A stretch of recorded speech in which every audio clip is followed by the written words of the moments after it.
Welcome back, everyone. 2 days ago, we talked about marriage, how God formed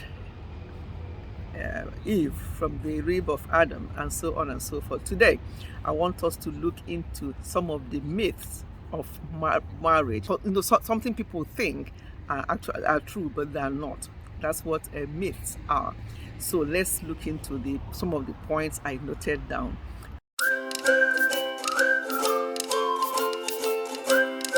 Number one is that marriage is hard work.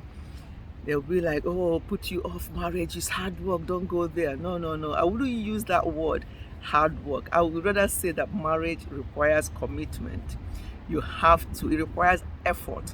And if you really want your marriage to work, then you have to make an effort, and you have to put in lots of effort, and you have to be very committed to that marriage, and then it will work. So I wouldn't say it's hard work, so to say.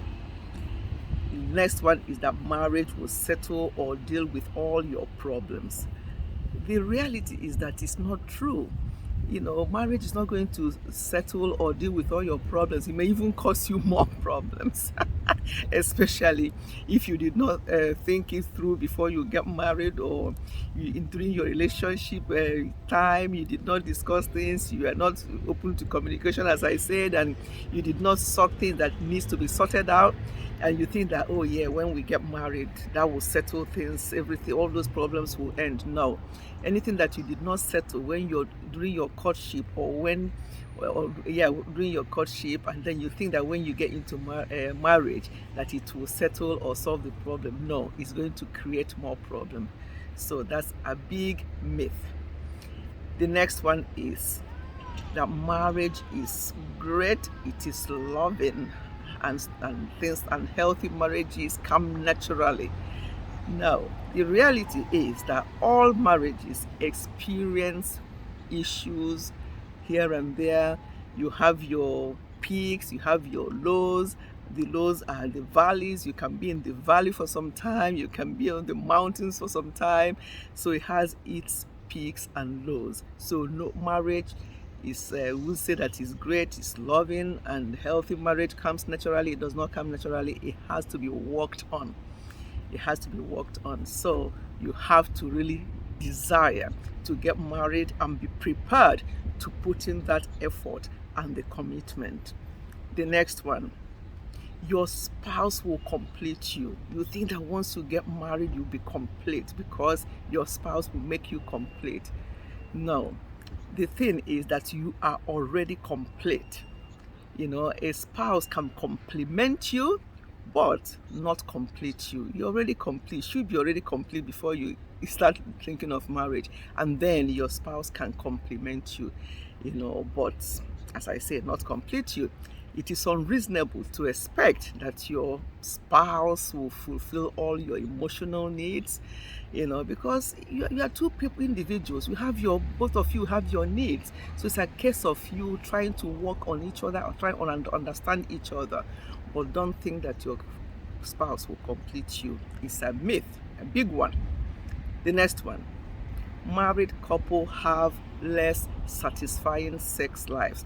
And that's some of the reasons why people think that, oh, I'm not going to get married to one person all the time, the same person. I need to explore, I need to do that. You can explore as much as you want, but there's nothing different. So it's not no matter the number of years of marriage, if you really give each other yourselves, as the Bible says, and don't deny each other, and do what you need to do as husband and wife, there's nothing like, oh, married people will have a less satisfying sex life. No.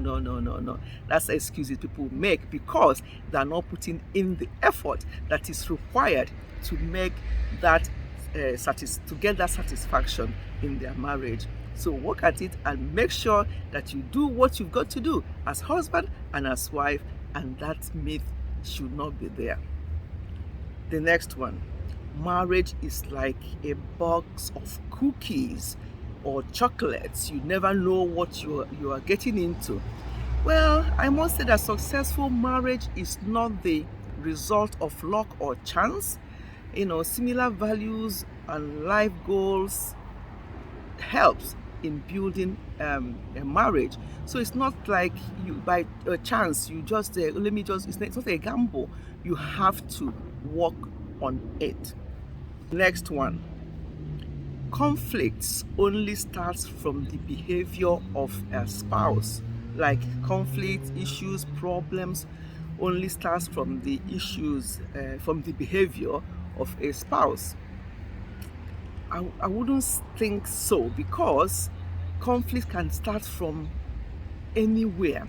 It may even be events like outside events that may cause you conflict, not from any of the spouse. It might be if you allow outside events to come into your marriage, then they can actually cause you conflict. So that's why you have to set boundaries, have boundaries in your marriage, because the conflicts might not be just from your spouse or from their behavior. It may be from outside influence, especially if either of you or both of you are the type that wants to share things with other family members or with friends. They'll start giving you ideas. So those conflicts may not just come from your spouse's behavior, it may come from outside influence because of the people you've allowed into your lives to give their own opinions or to give their own suggestions. So you have to set boundaries. There must be a boundary, because once you are married, you're married. I'm not saying that your family should not be, it's a family affair, your family should be there, but make sure that your conflicts are something that is not from outside. When people come and they will start telling you, why are you doing this? We don't do it that way. They can do what they want to do, but whatever works for you, that's what you have to stick with. The next one is, another myth is that, happy couples don't argue. Sometimes you see couples out there smiling, joking, holding hands, and you think that they don't argue. That's a big myth. Follow them to their homes, and then unannounced, visit them unannounced, and then you can tell sometimes whether it's actually true. What you see outside, is it actually what is happening inside? So don't look at couples that you think that they're outside, they're holding each other's hand, they're kissing each other, they're doing this and that. It doesn't mean that they are happy and that they don't argue. Actually, argument helps in relationship, in marriage. A bit of argument. Sometimes you don't have to agree all the time. You have to sort of have a bit of argument and then come to an agreement. After the argument, it does actually help in marriage. Another myth is, our kids need us so much, so they should always come first. That's a big myth. Children are addition to marriage. So when you concentrate on children, I'm not saying when the kids are babies and young, of course they need your attention. Look after them, but don't neglect each other. Because those children you are looking at, they grow so quick. I'm using mine as an example. I remember each time they visit, I normally tell them stories about their childhood, what they did, what they used to say, and it makes them laugh, because to me, it was just like the other day when they were babies, they were changing their nappies, and now they're all grown and gone. So, yes, look after the children. However, don't neglect each other, because those children will soon be gone, and it will just be two of you, and that's when most couples start having problems. These are all the myths I want to drop with us today. This marriage series will go on and on for as long as possible. Anything that needs to be discussed, if I get DMs from people, things that they want me to discuss, or anything that comes up from the live stream on Sunday, we can also discuss it. So it's going to be very, very interactive. If there's anything you want to say on the comment section, please put it down there. Anything you want us to discuss, my DM is there.